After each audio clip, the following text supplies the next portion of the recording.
warahmatullahi wabarakatuh. Halo semua, sebelumnya kenalin nama aku Yunus Valona Ramadhani. Aku dari Prodi Pendidikan Bahasa Inggris kelas 1B dengan NIM 226121060. Jadi di sini aku bakal sedikit jelasin tentang pengertian, tahapan, kelebihan kekurangan, dan implikasi pendidikan dari Psychosocial Theory of Identity Development.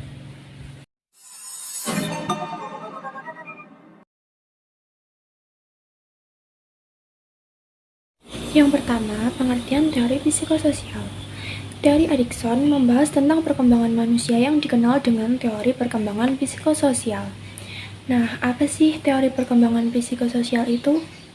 Teori perkembangan psikososial adalah salah satu teori kepribadian terbaik dan memiliki pengaruh kuat dalam psikologi.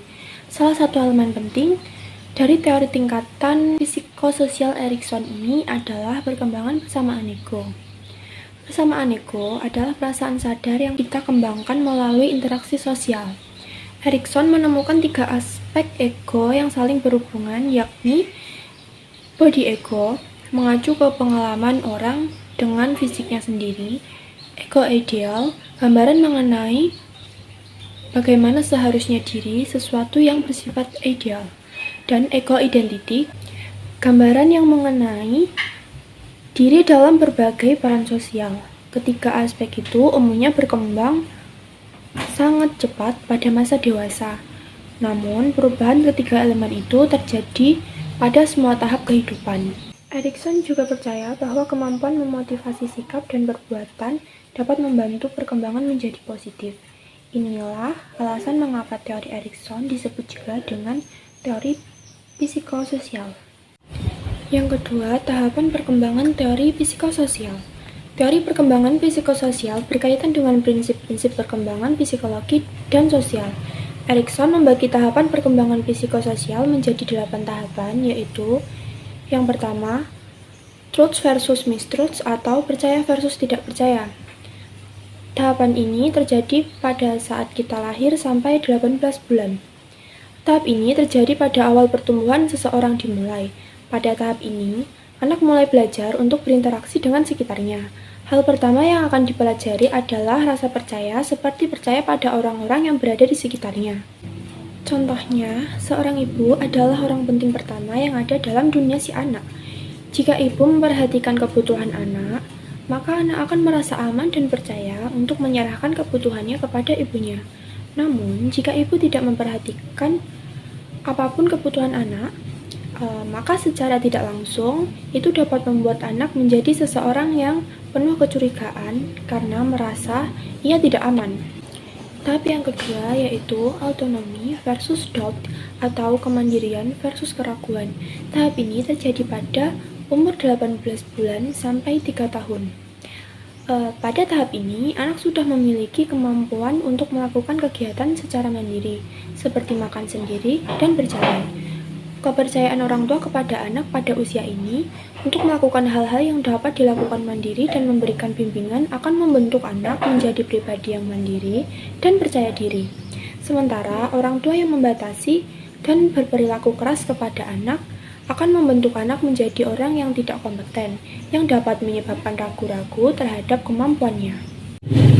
Tahap yang ketiga yaitu inisiatif versus will atau inisiatif versus rasa bersalah. Tahap ini terjadi pada umur 3 tahun sampai 6 tahun. Pada tahap ini, kemampuan motorik dan bahasa anak mulai matang sehingga anak lebih mudah mengeksplor lingkungan secara fisik maupun sosial. Pada masa ini, anak telah memasuki tahapan prasekolah. Anak sudah memiliki beberapa kecakapan seperti mendefinisikan diri mereka dalam hal kegiatan dan kemampuan fisik. Contohnya, aku bisa berlari dengan cepat, aku bisa menggambar rumah.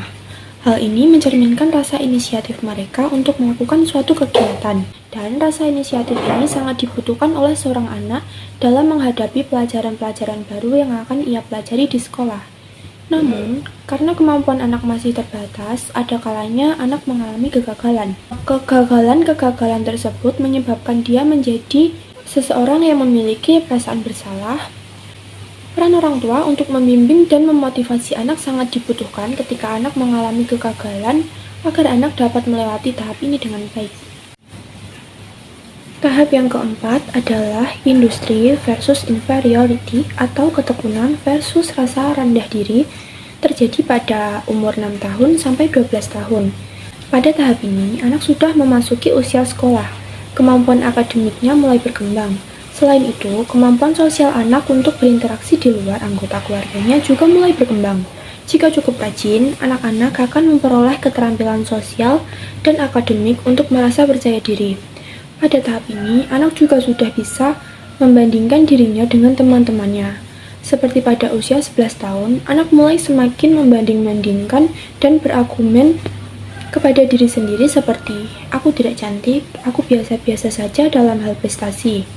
Oleh karena itu, sebagai seorang guru, hendaknya dapat memberikan motivasi pada anak-anak yang belum berhasil dan mencapai prestasi mereka agar anak tidak memiliki sifat yang rendah diri. Tahap yang kelima adalah identity versus role confusion atau identitas versus kebingungan peran. Tahap ini terjadi pada umur 12 tahun sampai 18 tahun. Pada tahap ini, anak sudah memasuki usia remaja dan mulai mencari jati dirinya. Secara biologis, anak pada tahap ini mulai memasuki tahap dewasa. Namun, secara psikis, usia remaja masih belum bisa diberi tanggung jawab seperti orang dewasa. Pertanyaan siapa aku menjadi penting pada tahapan ini. Individu tanpa identitas yang jelas akhirnya akan menjadi tertekan dan kurang percaya diri ketika mereka tidak memiliki tujuan. Seorang remaja akan mencoba banyak hal untuk mengetahui jati diri mereka yang sebenarnya. Biasanya mereka melalui dengan teman-teman yang mempunyai kesamaan komitmen dalam sebuah kelompok. Tahap yang keenam adalah intimacy versus isolation atau keintiman versus isolasi. Tahap ini terjadi pada umur kurang lebih 18 tahun sampai 40 tahun. Pada tahap ini, seseorang sudah bisa mengetahui jati diri mereka dan akan menjadi apa mereka nantinya. Pada fase ini, kita akan bertanya kepada diri sendiri, apakah kita bisa mencintai? Jika mempunyai komitmen jangka panjang, kita akan percaya diri dan bahagia, dan mulai selektif untuk membina hubungan yang intim hanya dengan orang-orang tertentu yang sepaham. Namun, jika mengalami kegagalan, maka akan muncul rasa keterasingan dan terisolasi dalam berinteraksi dengan orang-orang. Pada tahap ini, bantuan dari pasangan ataupun teman dekat akan membantu seseorang dalam melewati tahap ini. Tahap yang ketujuh yaitu generativity versus stagnation atau generativitas versus stagnasi. Terjadi pada umur kurang lebih 40 tahun sampai 65 tahun. Pada tahap usia ini, kita dapat merasa nyaman dan banyak menggunakan waktu luang secara kreatif dan berkontribusi dengan masyarakat. Jika kita berpikir bahwa kita mampu memimpin generasi berikutnya, kita akan bahagia. Namun, jika kita tidak dapat menyelesaikan konflik sebelumnya, kita bisa menjadi pesimis dan mengalami stagnasi. Harapan yang ingin dicapai pada masa ini yaitu terjadinya keseimbangan antara generativitas dan stagnasi. Guna mendapatkan nilai positif yang dapat dipetik yaitu kepedulian. Dalam tahap ini diharapkan seseorang yang telah memasuki usia dewasa menengah dan menjalin hubungan atau berinteraksi secara baik dan menyenangkan dengan generasi penerusnya, dan tidak memaksakan kehendak mereka agar sesuai berdasarkan pengalaman yang mereka alami. Tahap yang terakhir yaitu integrity versus despair atau integritas versus keputusasaan. Tahap ini terjadi saat umur 65 tahun sampai meninggal. Seseorang yang berada pada fase ini akan melihat kembali atau flashback kehidupan yang telah mereka jalani. Penerimaan terhadap prestasi, kegagalan, dan keterbatasan adalah hal utama yang membawa dalam sebuah kesadaran bahwa hidup seseorang adalah tanggung jawabnya sendiri. Jika merasa berhasil memenuhi tahapan-tahapan dengan baik, mereka akan merasa puas, bangga, dan integritas. Namun, mereka dapat frustasi dengan kehidupan jika mereka merasa tidak berhasil, yang akan berujung pada penyesalan dan keputusasaan. Selanjutnya, kelebihan dan kekurangan teori psikososial. Kelebihan psikososial teori yang pertama memberikan pemahaman tentang tahapan perkembangan manusia sepanjang hidup. Yang kedua, Teori ini memberikan pemahaman yang lebih baik tentang struktur kognitif manusia. Yang ketiga, menunjukkan krisis identitas yang dialami individu selama tahapan perkembangan. Yang keempat, menekankan bahwa perubahan pada setiap tahap perkembangan sangat penting, sehingga individu berusaha melewati semampu mungkin. Kekurangan psikososial teori. Yang pertama, nilai ilmiah penelitian yang dilakukan Erikson tidak begitu akurat. Yang kedua, observasi dan analisis penelitian hanya dilakukan secara subjektif. Yang ketiga, gagal dalam mendefinisikan karakteristik jenis pengalaman yang diperlukan untuk menyelesaikan konflik dan melanjutkan tahap berikutnya. Implikasi pendidikan, teori psikososial. Pengajaran teori Erikson pada tingkat kelas yang berbeda merupakan hal penting untuk memastikan bahwa siswa dapat mencapai penguasaan setiap tahap tanpa konflik. Ada kegiatan kelas khusus yang dapat dilakukan guru ke dalam kelas mereka selama tahap belajar mengajar.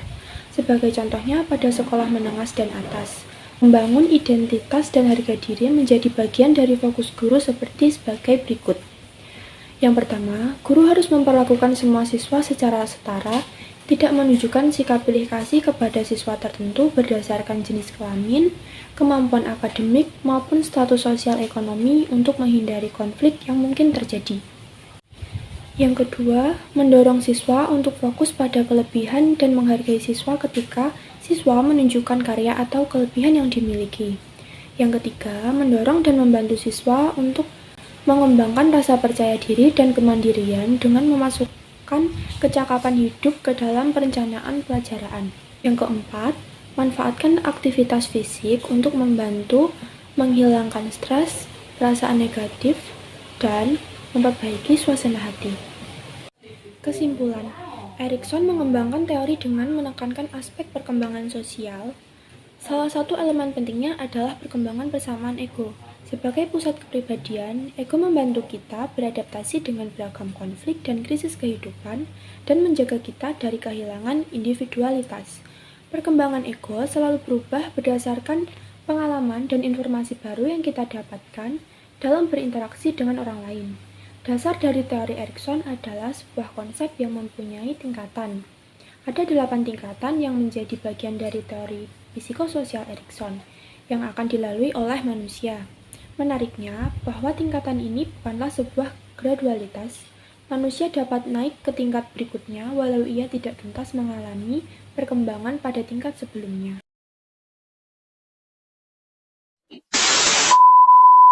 Oke, jadi itu tadi sedikit penjelasan dari aku tentang teori psikososial. Mungkin itu saja yang dapat disampaikan. Apabila ada kesalahan kata, mohon dimaafkan. Terima kasih. So you smile at everything I say. You got some soft lips and some